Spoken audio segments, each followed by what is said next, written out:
성경 시편 제3편 1절에서 마지막 절 8절까지 보겠습니다.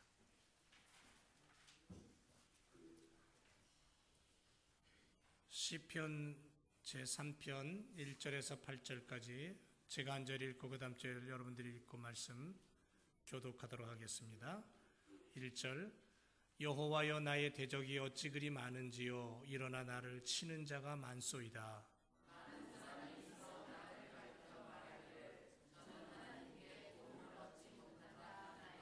여호와여 주는 나의 방패시오 나의 영광이시오 나의 머리를 드시는 자니이다.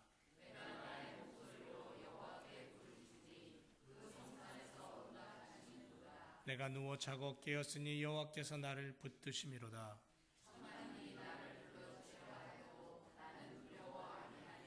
여호와여 일어나소서 나의 하나님이여 나를 구원하소서. 주께서 나의 모든 원수의 뺨을 치시며 악인의 일을 꺾으셨나이다.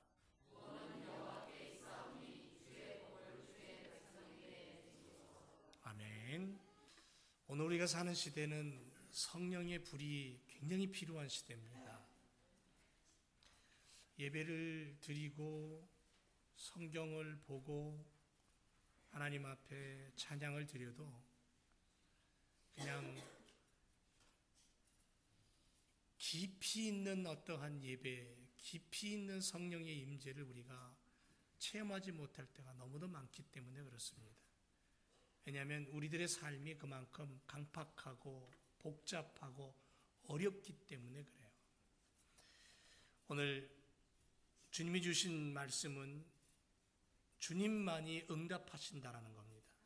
주님만이 응답하신다. 오늘 시편 3편에 있는 다윗의 모습을 통해서 주님만 바라보고 주님만 의지하고 주님께 해답이 있다라는 분명한 사실을 가지고 오늘 우리가 은혜 나누는 귀한 시간이 되기를 원합니다. 1828년 러시아의 이야기입니다. 한 소년이 태어났는데 너무 못생기게 태어났어요. 정말 못생겼어요. 이 소년은 자라면서 자신의 용모에 대하여 열등의식을 갖게 되었습니다. 주변의 친구들은 외면하고 손가락질을 하고 그래서 그는 외톨이로 자랐습니다. 심지어 왕따 당했다라는 거죠. 오늘날로 얘기하면 왕따 당하며 살았어요. 그니 얼마나 그 어린 마음에 힘들었을까요?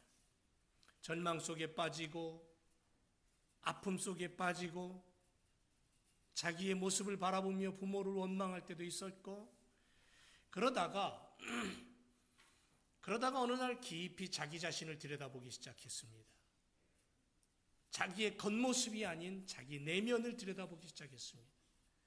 그리고 깨달은 게 뭐냐 하면 아하, 내 속을 아름답게 만들어야 되겠구나. 내 속사람을 소중하게 만들어야 되겠구나 하는 그러한 깨달음을 얻게 되었습니다. 그리고 그때부터 이 아이는 자기의 타고난 겉모습에 집중하지 않고 자기의 내면에 집중하기 시작했어요. 속사람에게 자기의 모든 인생의 꿈과 비전을 설계하고 그것을 향해 달렸습니다. 그리고 그는 후에 불후의 명작을 남깁니다. 위대한 작가가 됩니다. 그가 남긴 작품이 부활이라는 책이고 전쟁과 평화라는 글입니다. 러시아에서 빼앗길 수 없는 위대한 사람 톨스토이가 태어나는 거예요. 자기의 겉만 보고 한탄했다면 그는 결국 망하는 인생을 살았을 겁니다. 그는 말년에 이렇게 고백합니다.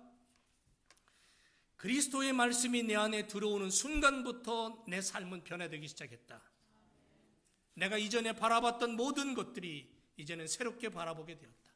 나의 눈에 선으로 보였던 것이 악으로 보이고 악으로 보였던 것이 선으로 보이면서 자기 자신이 바뀌었고 변화되었고 그래서 겉만 보고 열등의식에 빠지고 비교의식에 사로잡혀서 자기의 인생을 망가칠 뻔했던 그 삶이 내 내면 속에 말씀하시는 주님, 내 속에서 역사하시는 그 주님의 음성을 따라가다 보니까 주님과 함께하다 보니까 나는 이런 사람으로 변화될 수 있었다라고 고백합니다. 또 하나 오래전에 1967년 이스라엘의 총리로 연립내각을 이끌었던, 중동의 평화를 이끌었던 위대한 여성 정치가 한 사람이 있습니다. 누구보다도 열심히 일했습니다. 그가 죽은 후에 사람들은 비로소 알게 되었는데, 이 여인은 12년 동안 백혈병을 앓았다고 합니다. 그러면 이렇게 고백합니다. 내 얼굴이 못난 것이 다행이었다라고. 못생겼고 병을 가지고 있었고 남들 볼 때 얘는 아무 쓸모없는 연약한 여인이었지만, 이 여인이 위대한 일을 할 수 있었던 것은 내가 못난 것, 내가 못생긴 것, 내가 병든 것, 그것 때문에 더 열심히 기도하고 주님을 붙잡을 수 있었다. 더 열심히 비전을 향해 달려갈 수 있었다. 그래서 나의 약함은 이 나라에 큰 도움이 되었다. 그것이 곧 하나님의 부르심이었다라고 고백합니다. 이 여성 총리가 1898년부터 1978년까지 살았던 메이어라는 이스라엘의 위대한 여성 총리입니다. 여러분, 미국 이야기를 한번 할까요? 오래전에 미국 중서부에 한 변호사가 있었습니다. 심한 우울증이었어요. 수없이 자살하려고 했어요. 많은 고난과 고통에 휩싸였어요. 그래서 주변의 친구들이 뭐라고 얘기했냐면, 야, 저 친구 옆에는 칼이나 가위나 예리한 물건을 절대 두지 마. 큰일 나. 다 치워버려. 이렇게까지 얘기할 정도로. 그래서 당시 그는 이런 고백을 해요. 나는 지금 아주 비참한 상태로 더 나아갈 길을 모르겠다. 인생의 절망을 가지고 죽음만을 생각하고 고통 속에 빠져 우울증에 빠져서 있었던 이 젊은 변호사가 하나님의 말씀을 읽다가, 어머니가 물려주신 하나님의 말씀을, 성경을 펴들고 읽다가 주님을 만납니다. 그리고 자기 속을 들여다봐요. 자기 내면의 인간을 들여다봅니다. 주님께 사로잡힙니다. 그리고 그가 그 우울증과 그 어두움을 이겨내고 위대한 정치가가 됩니다. 미국의 대통령이 됩니다. 그 사람이 바로 링컨 대통령이에요. 여러분, BC 985년에 아주 오래된 얘기입니다. 985년 BC, 한 사람이 신발도 신지 못하고 도망을 갑니다. 얼마나 급했으면 옷을 주워 입는 건 둘째치고 신발도 들고, 신지 못하고 들고 주랭랑을 칩니다. 백주 대낮에 혼비백산에서 목숨 부지하기 위해서 달아납니다. 그러면서도 자꾸 이 사람은 뒤를 돌아봅니다. 얼마나 많은 사람들이 그를 죽이려고 했는지 몰라요. 얼마나 많은 사람들이 칼을 빼들고 그와 대적했는지 몰라요. 하지만 자기가 살아왔던 그 수많은 고난과 역경의 시간보다도 지금 도망가고 있는 이 신세가 더 한탄스러운 거예요. 겁에 질려서 호랑이에게 쫓기는 토끼 모양. 그래서 사람들은 그를 향해 말합니다. 저 사람은 하나님으로부터 버림받았던 자라고, 버림받은 자라고, 저주받은 자라고. 그 비방의 소리를 들으면서도 도망갑니다. 그러면서도 그는 자기 속에서 지울 수 없는 한 가지 하나님을 향한 고백, 그 하나님을 향한 도우심을 붙잡고 기도합니다. 결코 하나님을 외면할 수 없었고 하나님의 능력을 의심할 수 없었고, 그래서 그는 고백합니다. 여호와는 나의 방패십니다. 여호와는 나의 머리를 드시는 분입니다. 수많은 고난이 다가오고 지금은 아들에게 쫓겨서 신발도 신지 못하고 도망가는 다윗이었지만 그는 그렇게 고백합니다. 하나님은 내 목소리를 들으시는 분입니다. 하나님께 부르짖습니다. 수만의 대적이 나를 포위할지라도 나 두렵지 않습니다. 하나님 바라보기 때문입니다. 수많은 사람들이 도망가는 다윗의 모습을 보고 겁쟁이라고 비방하고 하나님 앞에 저주받은 자라고 손가락질할지 모르지만, 다윗의 가슴 속에는 하나님을 붙잡고 고백하는 모습이 있었어요. 두려워 떠는 게 아니라 하나님 앞에 버림받을까 봐 두렵지, 세상 사람들에게 버림받는 것이 두렵지 않다라는 거죠. 이스라엘 역사 속에 가장 위대한 왕 다윗, 자신의 아들 압살롬에게 왕자를 위협받고 그 의리의리한 다윗성을 버리고 신발을 들고 도망가는 다윗의 모습, 그러면서도 하나님을 향하여 하나님은 나의 방패십니다, 나의 영광이십니다, 그렇게 고백하며 나의 구원이신 하나님, 나의 구원 되신 하나님, 모든 원수의 뺨을 치시는 하나님, 내가 하나님을 노래합니다, 구원의 하나님을 노래합니다라고 시편 3편에 그 절박한 순간에도 하나님을 향하여 멈춰서 고백하는 다윗의 고백을 우리가 읽을 수가 있습니다.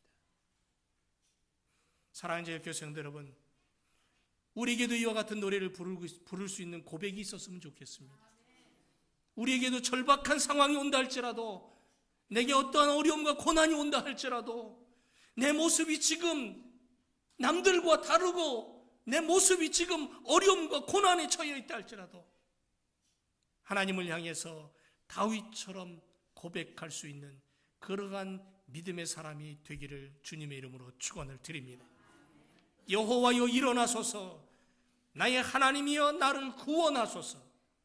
내 원수의 뺨을 치시고 그들의 이빨을 꺾어 놓으세요. 구원은 여호와 하나님께 있지 않습니까? 주의 백성에게 주의 복을 내려 주옵소서. 다윗의 노래를 들으면 나도 모르게 따라하게 됩니다. 다윗의 고백을 듣게 되면 나도 모르게 내 가슴에 그 고백이 용솟음 칩니다. 여러분, 평생 정쟁터에서 살았어요. 다윗은 숱한 음모의 와중 속에서도 살았어요. 집 없이 살았어요. 자기 아내의 아버지 장인이 자기를 죽이겠다고, 그것도 이스라엘의 초대 왕이었던 그 사람이, 그 사울이라는 사람이 자기 사위를 죽이겠다고 수없이 군사들을 이끌고 2만 3만의 군사를 이끌고 다윗이 어디 숨어 있다 그러면 쫓아와서 다윗을 잡아 죽이려고 혈안이 되어 있는 그런 삶을 살았어요. 그래서 머리 둘 곳이 없이 살았어요. 그러면서도 다윗은 늘 주님을 향하여 고백합니다. 극한 어려움 속에서도, 극한 절망의 상황 속에서도 그는 하나님을 향해서 고백할 줄 아는 사람이었어요.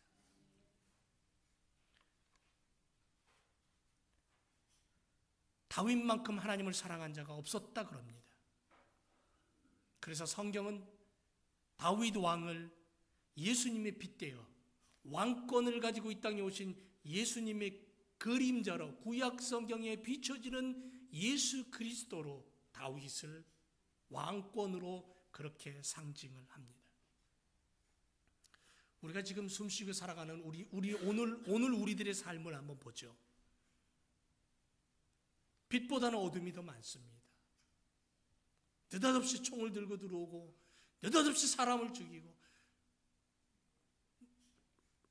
그냥 길 가는 사람 쫓아와 갖고 칼로 얼굴을 어디든 무조건 찔러대고, 수많은 사람들이 정신적인 질환을 가지고 자기가 무엇을 하는지도 모르고 살아가는 이 땅에 어쩌면 이 세상을 빗댄다면 어둠이 깔린 도로 위라고 생각할 수 있겠습니다. 그런데 더 심각한 건 뭐냐면요, 어둠이 깔린 도로 위, 칠흑같이 어두운 그 도로 위에 자동차 한 대가 달리고 있어요. 그것도 슬슬 기어가는 게 아니고 아주 높은 속도로 과속을 하면서 달려갑니다. 그런데 더 심각한 것은 그 달려가는 차의 헤드라이트가 다 깨져버린 거예요. 이런 위기 상황, 이런 위험천만한 세상을 우리는 지금 살아가고 있어요. 여러분, 그 차에 앉아서 운전하는 기분을 한번 느껴보세요. 깜깜한 밤에, 요즘도 가끔 운전하다 보면 밤에 깜깜한 밤인데 헤드라이트 안 켜고 운전하는 사람 가끔 봅니다. 뒤에서 쫓아오면요 정말 깜짝 놀래요. 그런데 불빛 하나 없는 그 도로 위를 70, 80으로 달려가는 차에 헤드라이트가 망가졌어요. 불이 안 들어와요. 그런데 그 운전대를 내가 지금 잡고 있어요. 등에서 식은땀이 오싹합니다. 우리가 살고 있는 이 세상이 그런 그런 위기 상황에 놓여 있는 세상이 아닌가라는 그런 느낌을 받게 됩니다. 수많은 이단들이 여기저기서 생겨납니다. 성경을 뒤집어서 엉뚱한 이야기를 하고 살아갑니다. 진리가 땅바닥에 떨어지고 비진리가 진리의 자리에서 진리 행세를 하고 왕권 행세를 합니다. 예수 그리스도를 잃어버리고 교회 안에 하나님을 향해 예배드리지만 그리스도의 십자가가 사라져버리는 이러한 시대에 우리는 살고 있습니다. 거기에다가 세상 살기는 왜 이렇게 힘이 듭니까? 경기는 바닥이라 그러죠. 서민들은 생명줄 이어가기가 막막하다고 합니다. 그러다 보니까 너나 할 것 없이 전부 다 쉽게 한탕주의로 흘러갑니다. 내가 오늘 벽권을 사면 나는 수억 벌게 될 거야. 한탕주의에 넋을 빼고 살아가는 수많은 사람들.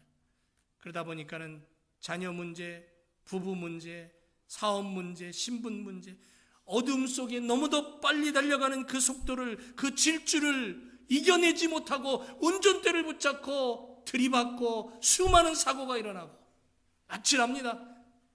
세상 살아가지만 이렇게 아찔함을 느낄 수밖에 없어요. 다윗이 그랬다는 거예요. 다윗이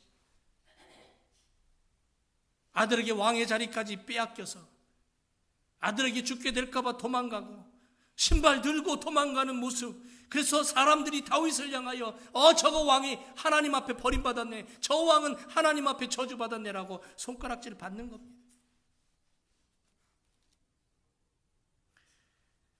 이런 모습들을 우리는 우리의 세상 속에서도 다윗처럼 느끼게 됩니다. 그런데 마냥 넋놓고 있을 수 없잖아요. 여러분, 우리 안에 누가 계십니까? 나를 위해 피 흘리시고 나를 위해 십자가에 죽으신 예수 그리스도가 있는 줄로 믿습니다. 그분이 나를 위해 무덤문을 열고 부활하신 분입니다. 그러기에 신앙의 사람들은 지금 내게 주어진 오늘이라는 시간 앞에 암담하다, 어렵다, 고통스럽다, 할 수 없다, 포기하고 손 놓고 멈추어 서서 주저앉아 있지 말라는 거예요. 다윗은 그 위기의 순간에 하나님을 향하여 무릎을 꿇었어요. 하나님을 향하여 가슴을 열고 소망을 가졌어요. 하나님만 의지하겠다고 하나님만 붙잡았어요. 오직 구원은 여호와께 있습니다. 오직 하나님만이 이 길을 해결하십니다. 그래서 다윗의 답이 뭐냐면요, 하나님만이 응답하신다는 거예요. 하나님께 가야만이 답이 있다라는 거예요.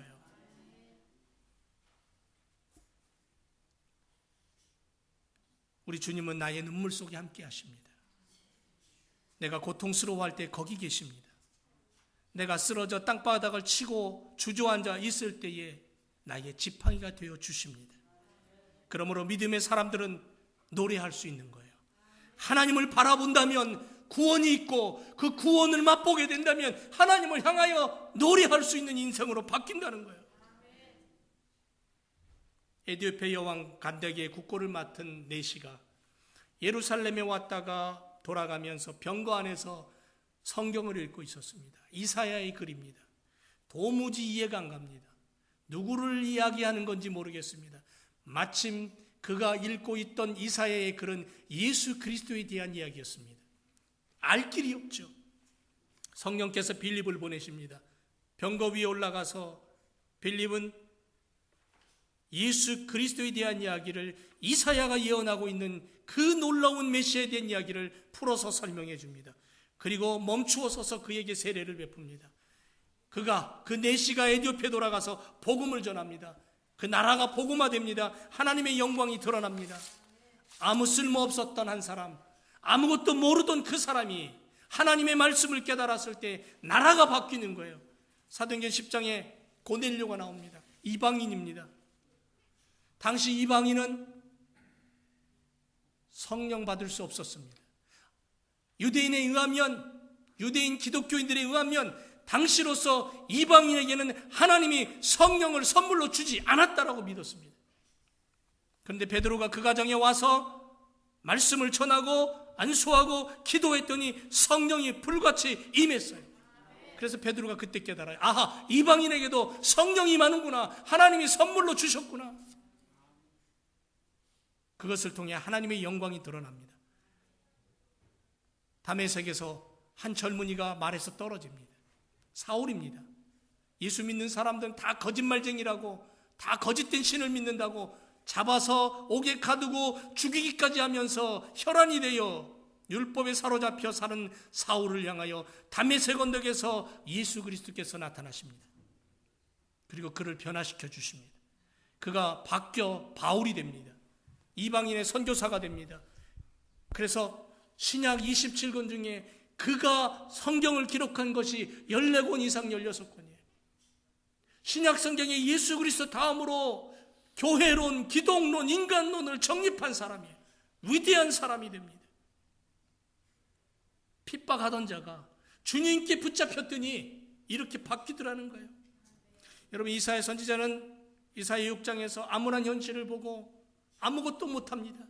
정치도 타락하고 종교도 타락하고 모든 사람들이 다 하나님을 외면하고 아무것도 할 수 없어서 그저 엎드려 기도할 뿐 성전을 찾아 나와 엎드렸을 때에 이사야는 하늘의 예배의 광경을 봅니다.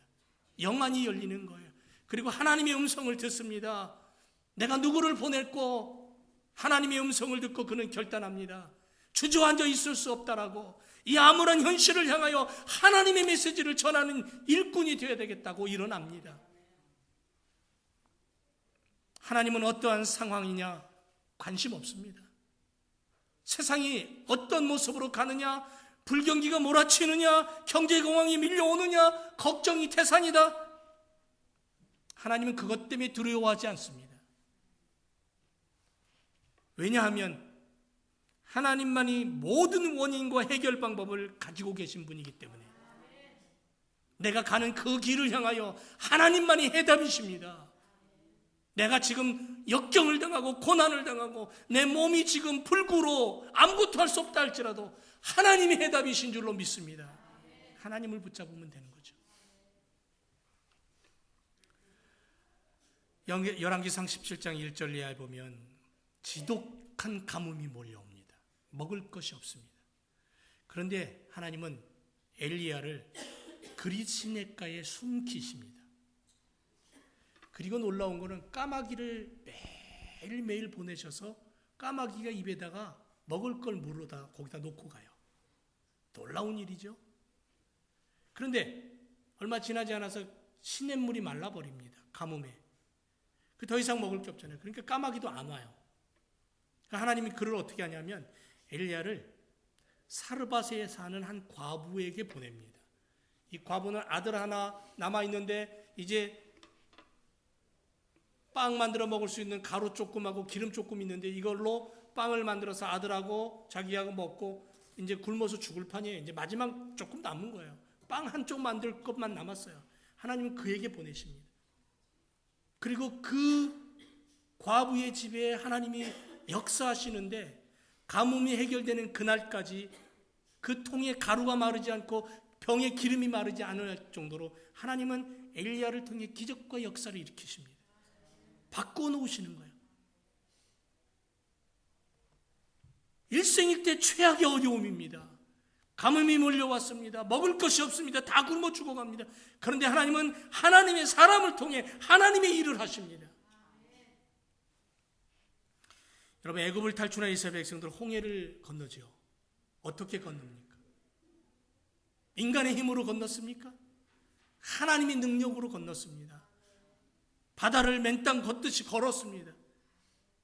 절망하고 있을 때 하나님은 그들을 향하여 일을 하셨습니다. 한번 상상해 보세요. 홍해를 건너서 광야에 들어선 인구가 몇입니까? 어린아이까지 200만은 좋게 됩니다. 여러분, 숫자로 우리가 200만 하니까 감이 없죠. 거기다가 함께 기르는 소나 말이나 양이나 개나 돼지나 닭이나 짐승까지 다 치면 얼마나 될까요? 상상할 수 없습니다. 여러분, 200만을 한번 광장에다가 풀어놔 보세요. 한번 모여보세요. 얼마큼 되는지. 우리가 안 보기 때문에 모르는 거지 그건 상상할 수 없는 엄청난 숫자입니다. 그런데 바위가 터져 나와서 그 바위에서 물이 생수가 터져 나오는데 그들이 다 먹었어요. 얼마나 물이 터져 나와야 그들이 다 먹을 수 있습니까? 엄청난 물입니다. 아침이면 만나가 내려왔습니다. 그 엄청난 사람들이 다 먹어야 돼요. 저녁이면 메추라기 새떼가 날라와서 날아가지도 않아요. 앉으면 잡아서 먹어요. 고기로. 얼마나 많은 새떼가 날라와야지 그들이 먹을 수 있겠습니까? 하나님을 의지하면 하나님은 하나님의 일을 하십니다. 여러분, 우리가 살고 있는 21세기 지금 우리의 상황이 어떤지 우리가 뻔히 다 압니다. 더군다나 이민 생활하고 있는 우리들 뻔히 다 압니다. 그런데 하나님은 하나님의 일을 하셔요. 누구를 통해? 하나님을 붙잡고 사는 자들을 통해, 주님을 붙잡고 주님과 함께 하기를 원하는 사람들을 통해. 여호수아 10장에 보면 하나님은 어디까지 일을 하시냐면 태양을 멈추십니다. 여기까지 일을 하셔요. 태양을 멈춰서 당신의 백성들을 구원하셔요. 지금 우리는 이와 같은 하나님을 믿고 있습니다. 이런 예수님을 우리가 의지하고 살아가는 거예요. 여전히 불가능은 이 세상 속에 수없이 놓여 있습니다. 수많은 것들이 우리로 하여금 좌절하게 만듭니다. 수많은 일들이 우리로 하여금 낭만과 실망을 가져오게 합니다. 그러나 주님을 붙잡고 살아가는 자는 축복의 삶을 살게 될 줄로 믿습니다. 회복 불가능, 망해야 될 지구촌, 그러나 주님이 함께 한다면 흥하게 되고 축복의 자리가 되고 노래하는 자리가 되고 행복의 자리가 될 줄로 믿습니다. 다윗은 그 하나님을 붙잡았던 거예요. 그래서 신발을 들고 도망가면서도 자기의 모습이 우스워 보여도 그의 가슴은 하나님을 향하여 노래할 수 있었고 예배할 수 있었던 거예요. 그래서 우리는 하나님을 오늘도 붙잡아야 되는 거예요. 여호와여 일어나소서, 나의 하나님이여 나를 구원하소서. 주께서 나의 모든 원수의 뺨을 치시며 악인의 일을 꺾으소서. 구원은 여호와께 있습니다. 주의 복을 주의 백성에게 내려주세요. 그 다윗을 우리가 바라보면서 보호하시는 하나님, 능력 주시는 하나님, 공의의 하나님, 그 하나님이 나의 하나님입니다. 그 하나님이 나를 붙잡아 주십니다. 그 하나님이 나를 위해 피 흘리셨습니다.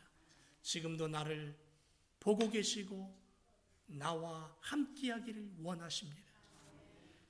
여러분, 사업이 힘듭니까? 일터에서 나의 위치가 위태롭습니까?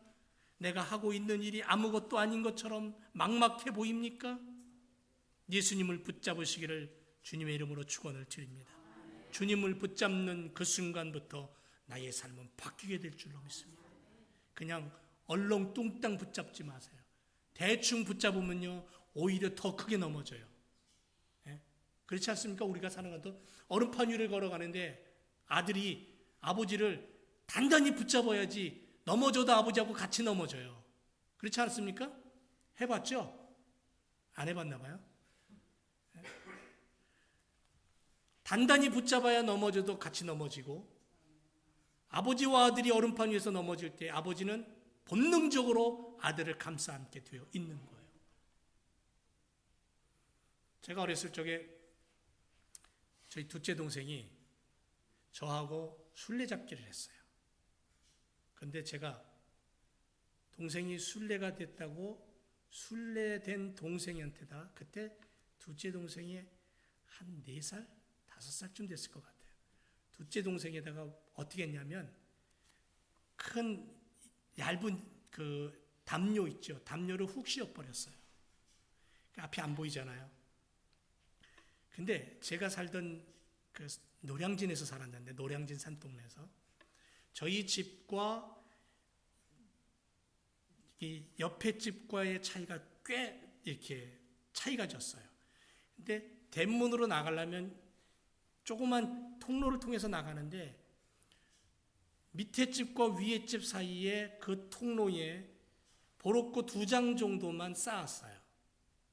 그리고 밑에 집 마당이에요. 둘째 동생이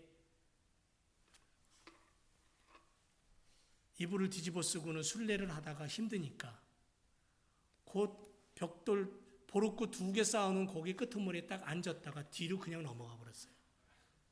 그냥 떨어졌어요. 지금 제가 생각해도 좋게 그 높이가 한 8에서 10m 정도 되는 것 같아요. 그냥 떨어졌어요. 그런데 엄마, 제 무기 떨어졌어 하는 소리에 방에서 그거를 듣고 있던 어머니가 쫓아 나왔는데 어떻게 하는 줄 아세요? 거기를 그냥 뛰어내리더라고요. 저는 아직도 그게 생생해요. 그냥 뛰어내려요. 그게 엄마의 힘이에요. 그게 부모의 힘이에요. 여러분, 우리 하나님을 여러분 우리가 어떻게 바라보느냐가 중요해요. 하나님은 나의 아버지. 하나님은 나의 아버지예요. 내가 하나님의 손을 붙잡고 인생을 살아갈 때에 내가 넘어질 것 같으면요, 하나님이 나를 어떻게 하실 것 같아요? 넘어져? 그래, 넘어져, 잘 넘어져. 이럴 것 같아요? 아니요. 하나님 우리와 함께 하시는 분이에요. 내가 하나님을 어떻게 붙잡고 어떻게 의지하느냐예요. 정말 그 하나님을 나의 주님으로 믿고 정말 주님을 꽉 붙잡고 살아가느냐, 얼렁뚱땅, 주님 없어도 돼. 요즘 종교 통합 얘기가 나오죠. 세계 모든 종교가 하나다. 기독교 말고도 구원이 있다. 다른 종교도 다 구원받는다. 그렇게 얘기해요. 그렇게 이단들이 얘기해요. 그래서 종교를 통합하려고 해요. 그런데 그 종교 통합에 중요한 건 뭐냐면 예수님 빼자는 거예요. 예수 없이 가능하다는 거죠. 근데 우리는 예수님 빼면 안 돼요. 왜? 예수님만이 구원이잖아요. 예수님만이 우리의 죄를 사하셨잖아요. 예수님 꽉 붙잡고 살아가는 수밖에 없는 거예요. 예수님을 붙잡을수록 다윗 같은 고백이 일어나와요. 하나님 나를 일으켜주세요. 하나님 나를 구원시켜주세요. 하나님 나를 조롱하는 저들을 하나님 망하게 해주세요. 오늘도 아침에 슬픈 이야기를 듣고는 가슴이 얼마나 막 그냥 미어지는지, 속으로 한쪽으로 그런 기도를, 하나님 저 악한 놈들을 지금 그냥 놔두세요. 화가 날 때 화가 나요. 그런데 우리가 하나님 앞에 세상을 놓고 기도하면서 내가 하나님을 얼마만큼 붙잡고 의지하느냐, 이 땅을 살아가는 우리들, 아무것도 보이지 않는 그 암흑 같은 세상을 향하여 예수의 이름으로 살아갈 때에 우리 주님이 우리의 빛이 되어주시고 우리의 인도자가 되어주시고 우리를 통해서 하나님의 영광이 드러나게 해주실 줄 믿습니다. 사랑하는 제일교회 성도 여러분, 다윗처럼 하나님 붙잡고 십자가 의지하며 사는, 그래서 승리를 노래하는 인생이 되어야 될 줄로 믿습니다. 기도하겠습니다. 하나님 감사합니다. 다윗처럼 우리가 고백하며 살길 원합니다. 하나님만 의지하길 원합니다. 하나님 나를 치려는 대적이 어찌 이리 많습니까? 하나님 나를 향하여서 손가락질하는 수많은 인생들이 얼마나 많습니까? 내 길을 가로막는 수많은 인생의 문제들을 하나님 어찌하시렵니까? 하나님을 바라보며 다윗처럼 하나님을 의지하고 하나님을 붙잡고 나의 죄를 위해 십자가 지시고 피 흘리신 예수 그리스도를 붙잡고 살아갈 때에 하나님 우리의 인생은 노래하는 인생이 될 줄로 믿습니다. 해답은 하나님께 있음을 우리는 이 시간도 고백합니다. 오직 여호와만을 의지하며 그 하나님만을 붙잡고 살아가는 저희들 되게 도와 주옵소서. 응답은, 해답은 우리 하나님께 있음을 믿습니다.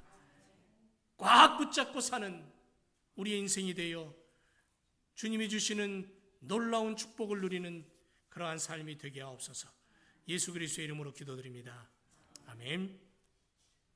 93장 찬송 드리면서 주님 앞에 예물 드리겠습니다.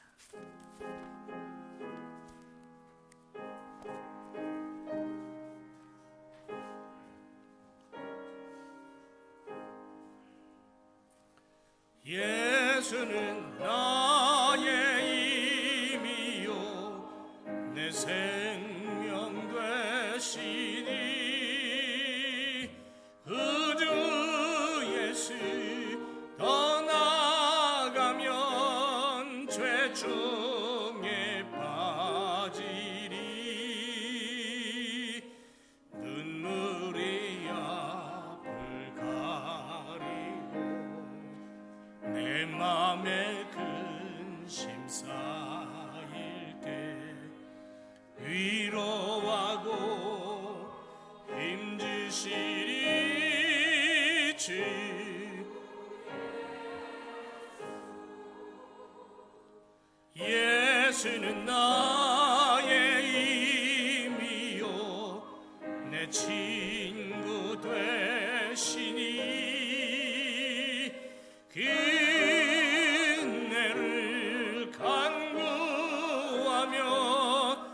영성이 받으리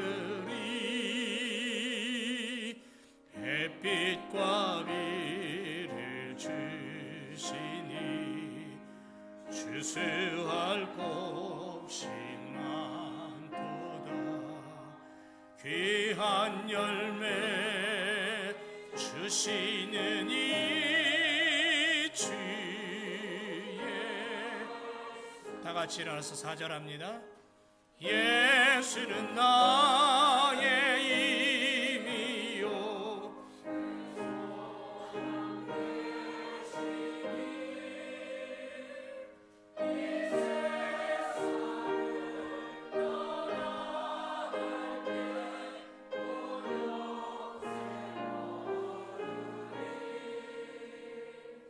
한없는 복을 주시고 영원한 기쁨 주시니 나의 생명 나의 기쁨 주 예수.